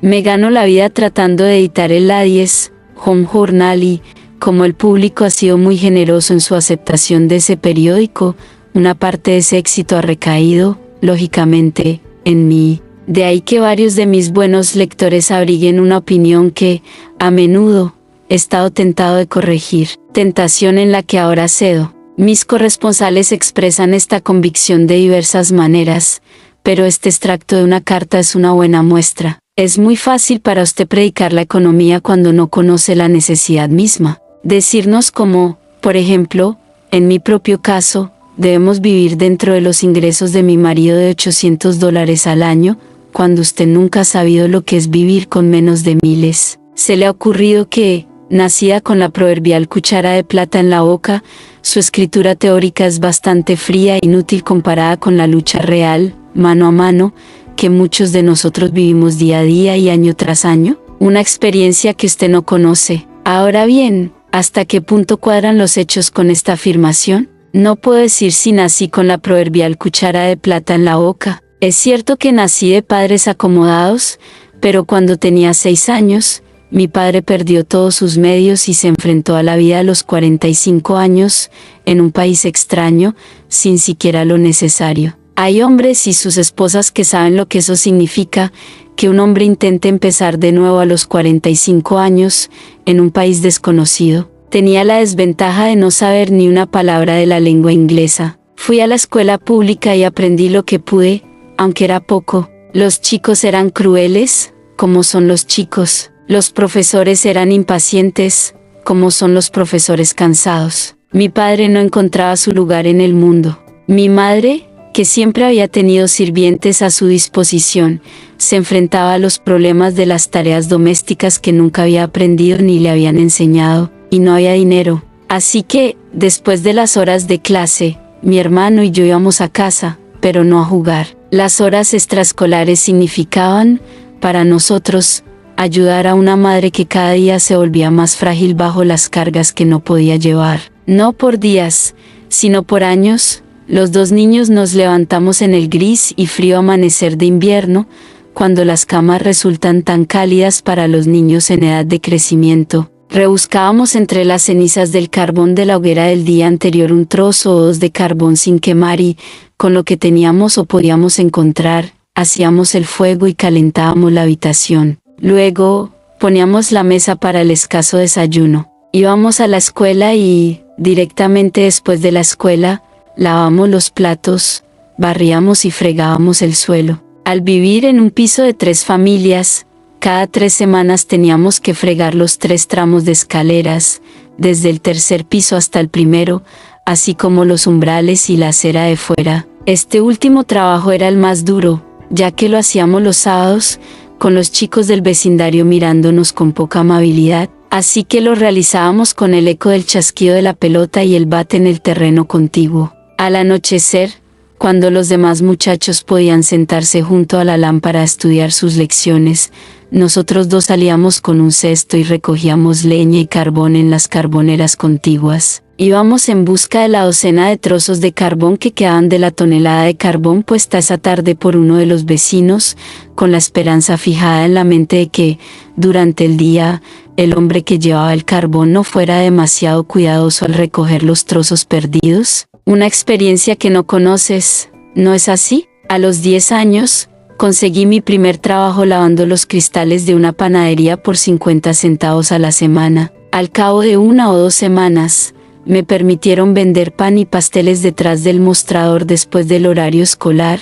por $1 a la semana. Repartía pasteles recién horneados y pan caliente de delicioso olor cuando apenas había pasado una migaja por mi boca ese día. Luego, los sábados por la mañana, hacía una ruta para un periódico semanal y vendía lo que me quedaba en la calle. Eso significaba de 60 a 70 centavos por el trabajo de ese día. Vivía en Brooklyn, Nueva York, y el principal medio de transporte a Coney Island en aquella época era el coche de caballos. Cerca de donde vivíamos, los coches se detenían para dar de beber a los caballos. Los hombres saltaban y tomaban un trago de agua, pero las mujeres no tenían medios para saciar su sed. Viendo esta carencia, conseguí un cubo, lo llené de agua y un poco de hielo, y con un vaso, salté a cada coche los sábados por la tarde y todo el domingo para vender mi mercancía a 1 centavo el vaso. Cuando llegó la competencia, como ocurrió muy rápidamente cuando otros muchachos vieron que el trabajo de un domingo significaba $2 o $3, exprimí un limón o 2 en mi cubo. Mi líquido se convirtió en limonada y mi precio subió a 2 centavos el vaso. El domingo significó entonces $5 para mí. Luego, a su vez, me convertí en reportero durante las tardes, en oficinista durante el día y aprendí taquigrafía a medianoche. Mi corresponsal dice que mantiene a su familia, su marido e hijo, con $800 al año, y afirma que yo nunca he sabido lo que eso significa. Pero yo mantenía una familia de $3,6 y 25 centavos a la semana, menos de la mitad de sus ingresos anuales. Cuando mi hermano y yo juntos ganábamos $800 al año, nos sentíamos ricos por primera vez. He entrado en estos detalles en forma impresa para que puedan saber de primera mano que el editor de la revista Ladies Home Journal no es un teórico cuando escribe o publica artículos que buscan predicar la economía o que reflejan una lucha mano a mano con un ingreso pequeño o inexistente. No hay un solo paso ni una pulgada en el camino de la pobreza directa que no conozca o no haya experimentado.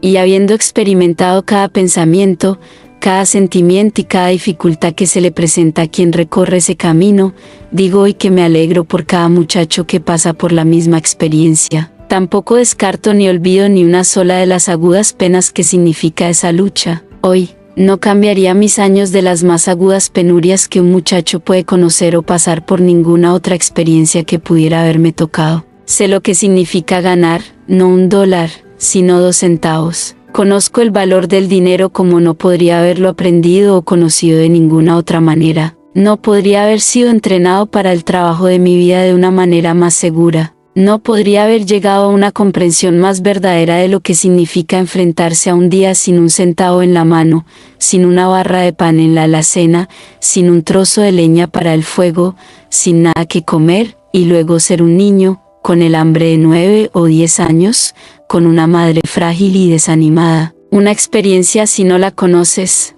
¿no es así? Y, sin embargo, me alegro de la experiencia y repito, Envidio a todos los chicos que están en esa condición y pasan por ella. Pero aquí está el eje de mi firme creencia en la pobreza como una bendición, no disimulada, para un muchacho. Creo en la pobreza como una condición por la que hay que pasar y de la que hay que salir, no como una condición en la que hay que permanecer. Eso está muy bien, dirán algunos. Es fácil decirlo, pero ¿cómo se puede salir de ella? Nadie puede decirle definitivamente eso a otro. A mí, nadie me lo dijo. No hay dos personas que puedan encontrar la misma salida. Cada uno debe encontrar su camino por sí mismo. Eso depende del chico. Yo estaba decidido a salir de la pobreza porque mi madre no había nacido en ella, no la soportaba y no pertenecía a ella. Esto me dio lo primero esencial, un propósito. Luego, respaldé ese propósito con el esfuerzo y la voluntad de trabajar, y trabajar en cualquier cosa que se me presentara, sin importar lo que fuera, siempre que significara la salida. No escogí, no elegí. Tomé lo que vino y lo hice de la mejor manera que supe. Y cuando no me gustaba lo que estaba haciendo, lo seguía haciendo bien mientras lo realizaba, pero me aseguré de no hacerlo más tiempo del necesario. Utilicé cada peldaño de la escalera como un paso para el siguiente nivel. Suponía un esfuerzo, pero del esfuerzo y el trabajo surgía la experiencia, el fortalecimiento, el desarrollo y la capacidad de comprender y simpatizar. Esa es la mayor herencia que puede recibir un muchacho. Y nada en el mundo puede darle eso a un niño de manera tan profunda como lo hará la pobreza. Por eso creo tan firmemente en la pobreza. Es la mayor bendición en el camino de la experiencia más profunda y plena que puede tener un muchacho. Pero, como repito siempre, con una condición, para salir de ella, no para quedarse en ella. Antes de desarrollar el hábito del autocontrol perfecto, debes comprender la necesidad real de esta cualidad. Además, debes comprender las ventajas que el autocontrol proporciona a quienes han aprendido a ejercerlo. Al desarrollar el autocontrol, mejoras también otras cualidades que se sumarán a tu poder personal. Entre otras leyes que están a disposición de la persona que ejerce el autocontrol, está la ley de la represalia. ¿Sabes lo que significa tomar represalias? En el sentido en que la usamos aquí, significa devolver lo mismo por lo mismo, y no simplemente vengarse o buscar venganza, como comúnmente se entiende por el uso de esta palabra. Si te hago una injuria, te desquitas a la primera oportunidad. Si digo cosas injustas sobre ti, te desquitarás de la misma manera, incluso en mayor medida. Por otro lado, si te hago un favor, me corresponderás, incluso en mayor medida si es posible. Mediante el uso adecuado de esta ley, puedo conseguir que hagas lo que yo quiera que hagas. Si deseo que me desprecies y que uses tu influencia para perjudicarme, puedo lograrlo tratándote de la misma forma en que quiero que me trates a través de la represalia. Si deseo tu respeto, tu amistad y tu cooperación, puedo conseguirlos ofreciéndote mi amistad y mi cooperación primero. En estas afirmaciones, sé que estamos juntos. Puedes comparar estas afirmaciones con tu propia experiencia y verás lo bien que armonizan. ¿Cuántas veces has oído el comentario? ¿Qué personalidad tan maravillosa tiene esa persona? ¿Cuántas veces has conocido a personas cuya personalidad has admirado y deseado poseer? El hombre que te atrae hacia él a través de su agradable personalidad simplemente está haciendo uso de la ley de la atracción armoniosa o de la ley de la represalia, las cuales, cuando se analizan, significan que lo semejante atrae a lo semejante. Si estudias, entiendes y haces uso inteligente de la ley de la represalia, serás un vendedor eficiente y exitoso. Cuando hayas dominado esta sencilla ley y aprendido a utilizarla, habrás aprendido todo lo que se puede aprender sobre la venta. El primer paso, y probablemente el más importante para dominar esta ley, es cultivar un completo autocontrol. Debes aprender a aceptar todo tipo de castigo y abuso sin tomar represalias. Este autocontrol es parte del precio que debes pagar para dominar la ley de la represalia. Cuando una persona enfadada empiece a insultarte y a abusar de ti, justa o injustamente, solo recuerda que si tomas represalias de la misma manera, estás siendo arrastrado al nivel mental de esa persona. Por lo tanto,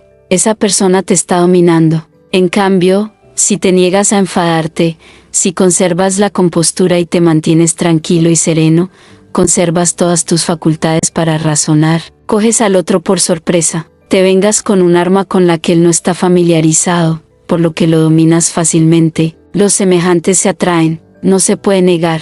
Literalmente hablando, cada persona con la que entras en contacto es un espejo mental en el que puedes ver un reflejo de tu propia actitud mental. Como ejemplo de aplicación directa de la ley de la represalia, citaré una experiencia reciente con mis dos hijos pequeños, Napoleón Jr. y James. Nos dirigíamos al parque para dar de comer a los pájaros y las ardillas. Napoleón Jr. había comprado una bolsa de cacahuetes y James, una caja de Cracker Jack. A James se le ocurrió probar los cacahuetes sin pedir permiso. Se acercó y agarró la bolsa. Napoleón Jr. contraatacó con su puño izquierdo, que aterrizó con bastante precisión en la mandíbula de James. Le dije a James, ahora, hijo, no fuiste a buscar esos cacahuetes de la manera correcta.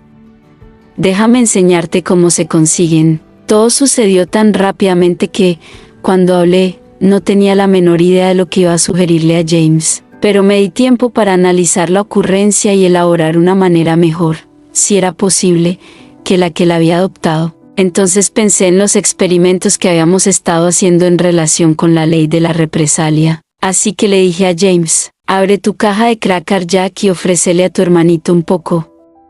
Luego, mira lo que pasa. Después de una considerable persuasión, lo convencí de que lo hiciera. Entonces ocurrió algo extraordinario. Un acontecimiento del que aprendí mi mayor lección de ventas. Antes de que Napoleón Jr. tocara el Cracker Jack, insistió en verter algunos de sus cacahuetes en el bolsillo del abrigo de James. Él tomó la represalia. De este simple experimento con dos niños pequeños, aprendí más sobre el arte de manejar a las personas que lo que podría haber aprendido de cualquier otra manera. Por cierto, mis hijos están empezando a aprender a manipular esta ley de la represalia, lo que les ahorra muchos combates físicos. Ninguno de nosotros ha avanzado mucho más allá de Napoleón Jr. y James en lo que se refiere al funcionamiento y la influencia de la ley de la represalia. Todos somos niños crecidos y fácilmente influenciables a través de este principio. El hábito de tomar represalias en especie es universalmente practicado entre nosotros. Podemos llamar a este hábito la ley de la represalia. Si una persona nos hace un regalo,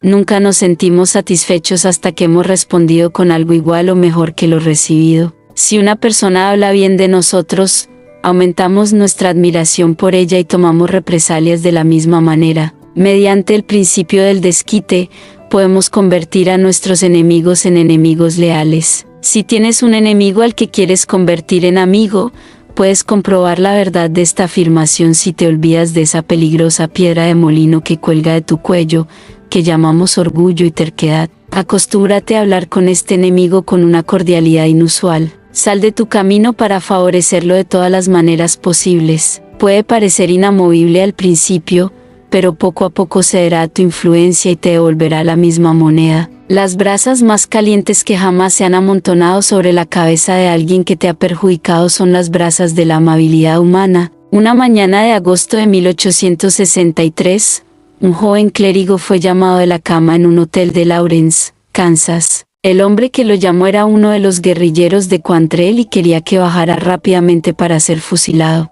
Aquella mañana, en toda la frontera, había gente asesinada. Una banda de asaltantes había llegado temprano para perpetrar la masacre de Lawrence. El guerrillero que llamó al clérigo estaba impaciente. Cuando se despertó del todo, se horrorizó por lo que veía pasar por su ventana. Al bajar las escaleras, el guerrillero le exigió su reloj y su dinero, y luego quiso saber si era abolicionista. El clérigo estaba temblando, pero decidió que si iba a morir en ese momento, no lo haría con una mentira en los labios. Así que dijo la verdad, y siguió su admisión con un comentario que inmediatamente llevó todo el asunto a otro cauce. Él y el guerrillero se sentaron en el pórtico mientras la gente era asesinada por el pueblo y tuvieron una larga charla. La conversación duró hasta que los asaltantes estuvieron listos para irse. Cuando el guerrillero del clérigo montó para unirse a sus confederados, estuvo estrictamente a la defensiva. Le devolvió los objetos de valor al clérigo de Nueva Inglaterra, se disculpó por haberle molestado y pidió que se le tuviera en cuenta. Ese clérigo vivió muchos años después de la masacre de Lawrence. ¿Qué le dijo al guerrillero? ¿Qué había en su personalidad que llevó a este último a sentarse a hablar? ¿De qué hablaron? ¿Eres un abolicionista yanqui?, había preguntado el guerrillero. Sí, lo soy, fue la respuesta. Y sabes muy bien que deberías avergonzarte de lo que haces. Este comentario llevó el asunto directamente a una cuestión moral. Hizo que el guerrillero se enfrentara de forma rotunda a sus propias acciones. El clérigo no era más que un joven inexperto al lado de este experimentado rufián de la frontera, pero le dio la carga de la prueba moral al asaltante, y en un momento, este trató de demostrar que podía ser mejor de lo que las circunstancias parecían indicar. Después de despertar a este ciudadano de Nueva Inglaterra para matarlo por su política, pasó 20 minutos en el pórtico tratando de demostrar una coartada. Se explayó en su historia personal, explicó los acontecimientos desde que era un niño duro que no rezaba sus oraciones y se puso sentimental al recordar cómo una cosa había llevado a la otra y a algo peor, hasta que, bueno, estaba aquí, en un asunto muy malo en el que estar. Su última petición al marcharse fue: ahora, socio, no pienses demasiado en mí, ¿quieres? El clérigo de Nueva Inglaterra hizo uso de la ley de la represalia, lo supiera o no en ese momento. Imagínate lo que habría sucedido si hubiera bajado con un revólver en la mano y hubiera empezado a enfrentar la fuerza física con fuerza física, pero no lo hizo. Dominó al guerrillero porque lo combatió con una fuerza desconocida para el bandolero. Cuando un hombre empieza a ganar dinero, el mundo entero parece llegar a su puerta. Toma cualquier persona que conozcas que goce del éxito financiero y te dirá que se le busca constantemente y que le insisten constantemente en oportunidades de hacer dinero. Al que tiene, se le dará, pero al que no tiene, se le quitará hasta lo poco que tiene. Esta cita de la Biblia solía parecerme ridícula. Sin embargo, que cierta es cuando se reduce a su significado concreto.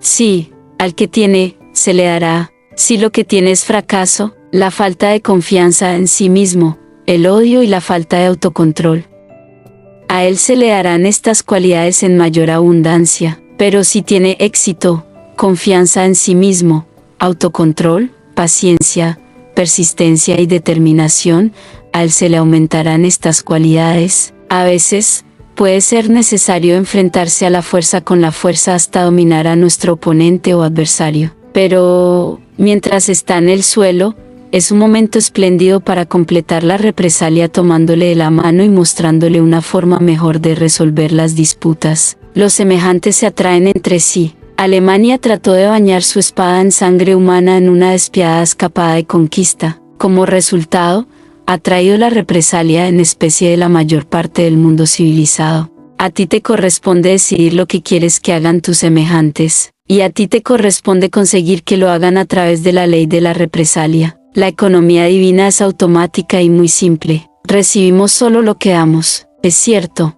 no es lo que deseamos lo que vuelve a nosotros, sino lo que damos. Te imploro que hagas uso de esta ley, no solo para obtener ganancias materiales, sino, mejor aún, para alcanzar la felicidad y la buena voluntad hacia los hombres. Al fin y al cabo, este es el único éxito real por el que hay que luchar. Resumen, en esta lección, hemos aprendido un gran principio, probablemente el más importante de la psicología. Hemos aprendido que nuestros pensamientos y acciones hacia los demás se asemejan a un imán eléctrico que atrae hacia nosotros el mismo tipo de pensamiento y el mismo tipo de acción que nosotros mismos creamos. Hemos aprendido que lo semejante atrae a lo semejante, ya sea en el pensamiento o en la expresión del pensamiento a través de la acción. Hemos aprendido que la mente humana responde a las impresiones de pensamiento que recibe. Hemos aprendido que la mente humana se asemeja a la madre tierra en el sentido de que reproducirá una cosecha de acción que corresponde a las impresiones sembradas en ella. Hemos aprendido que la bondad engendra bondad y que la falta de bondad e injusticia engendran falta de bondad e injusticia. Hemos aprendido que nuestras acciones hacia los demás, ya sean de bondad o falta de ella, de justicia o de injusticia, vuelven a nosotros incluso en mayor medida. Hemos aprendido que la mente humana responde de la misma manera a todas las impresiones que recibe, por lo que sabemos lo que debemos hacer para influir en cualquier acción deseada por parte de otro.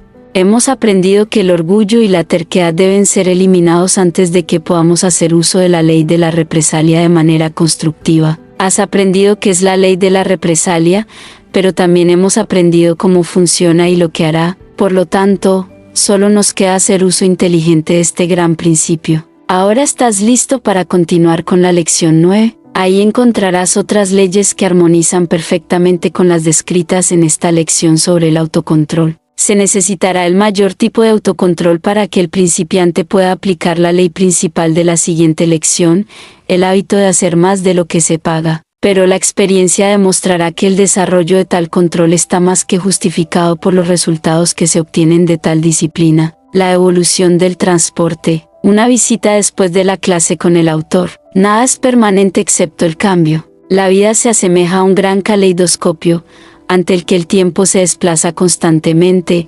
cambiando y reorganizando tanto el escenario como los actores. Nuevos amigos sustituyen constantemente a los antiguos. Todo está en un estado de flujo. En cada corazón se encuentra la semilla de la bribonería y de la justicia. Todo ser humano es, a la vez, un criminal y un santo, dependiendo de la conveniencia del momento para imponerse. La honestidad y la deshonestidad son, en gran medida, cuestiones de punto de vista individual. Los débiles y los fuertes, los ricos y los pobres, los ignorantes y los que están bien informados intercambian continuamente. Conéctate a ti mismo y conocerás a toda la raza humana. Solo hay un logro real, y es la capacidad de pensar con precisión. Nos movemos con la precisión o detrás de ella, pero no podemos quedarnos quietos. Nada es permanente excepto el cambio. En la imagen de arriba, se ve la prueba de que la ley de la evolución está elaborando mejoras en los métodos de viaje. Recuerda,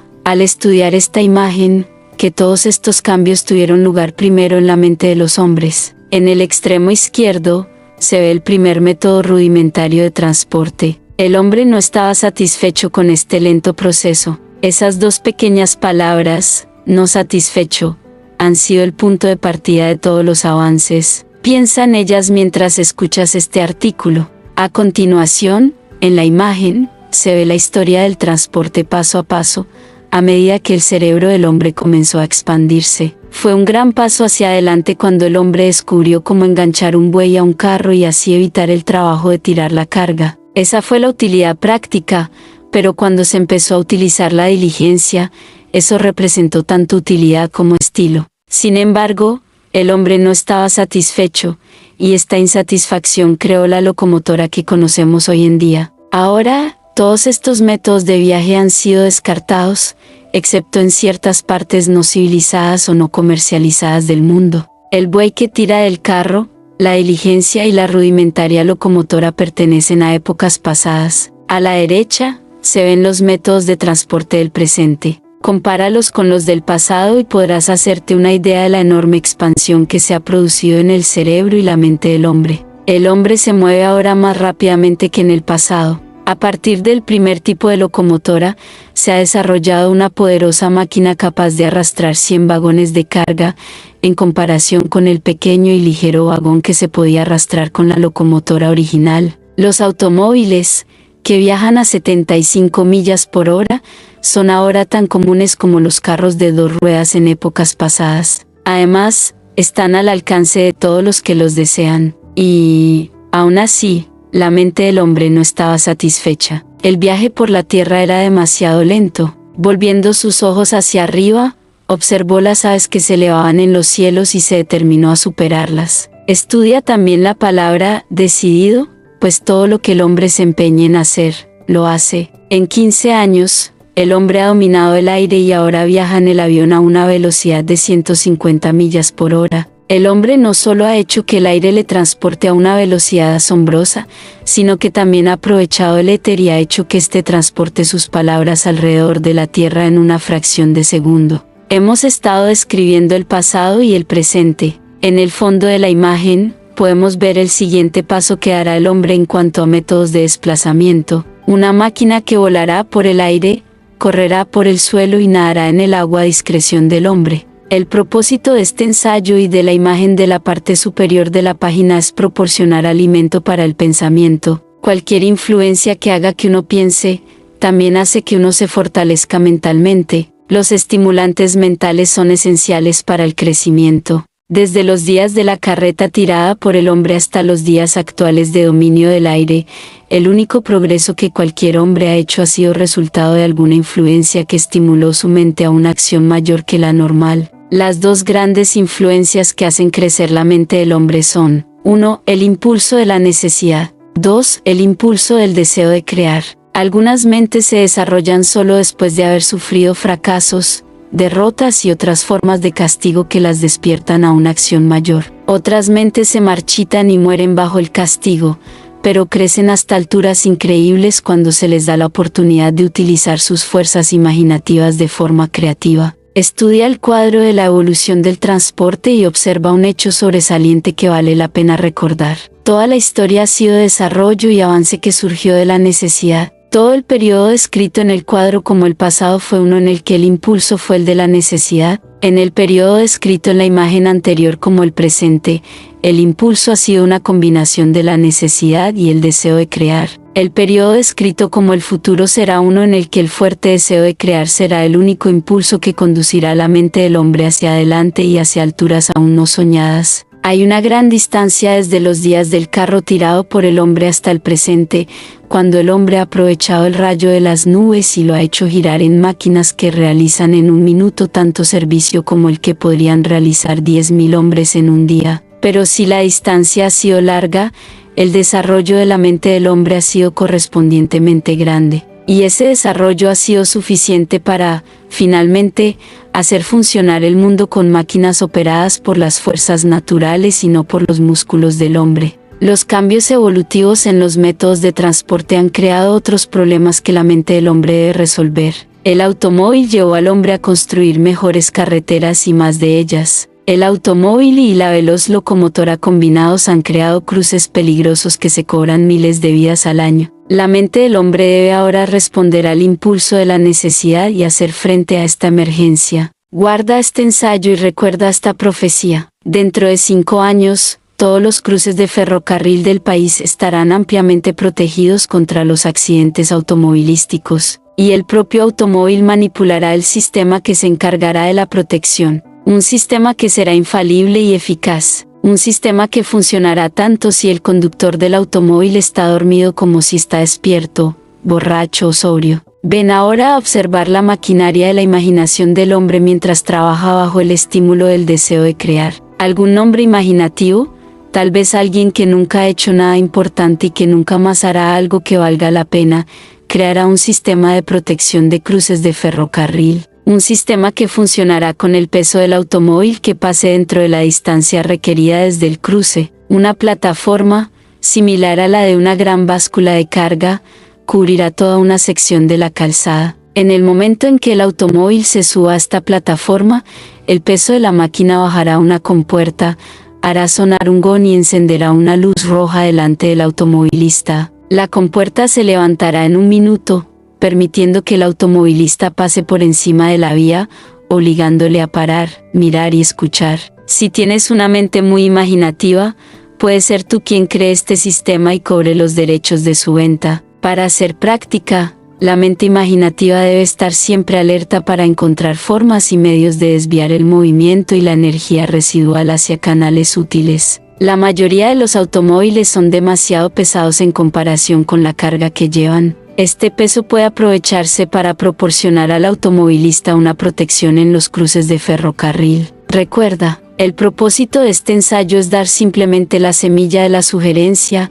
no el producto terminado de una invención lista para establecerse y prestar servicio. El valor para ti de esta sugerencia reside en la posibilidad de pensamiento que puedes dedicarle, desarrollando y expandiendo así tu propia mente. Estúdiate a ti mismo y averigua, ¿a cuál de los dos grandes impulsos a la acción responde tu mente de forma más natural? ¿El impulso de la necesidad o el deseo de crear? Si tienes hijos, estúdialos y determina a cuál de estos dos motivos responden más naturalmente. Millones de niños han visto su imaginación empequeñecida y retrasada por padres que eliminaron todo lo posible el impulso de la necesidad al ponérselo todo fácil. A tu hijo puedes estar privándolo del mundo de un genio. Ten en cuenta el hecho de que la mayor parte del progreso que el hombre ha hecho fue el resultado de la amarga y mordaz necesidad. No es necesario demostrar que los métodos de transporte han sufrido un proceso continuo de evolución. El cambio ha sido tan marcado que el viejo automóvil de un solo pulmón provoca ahora una carcajada donde quiera que se encuentre en la calle. La ley de la evolución actúa siempre y en todas partes,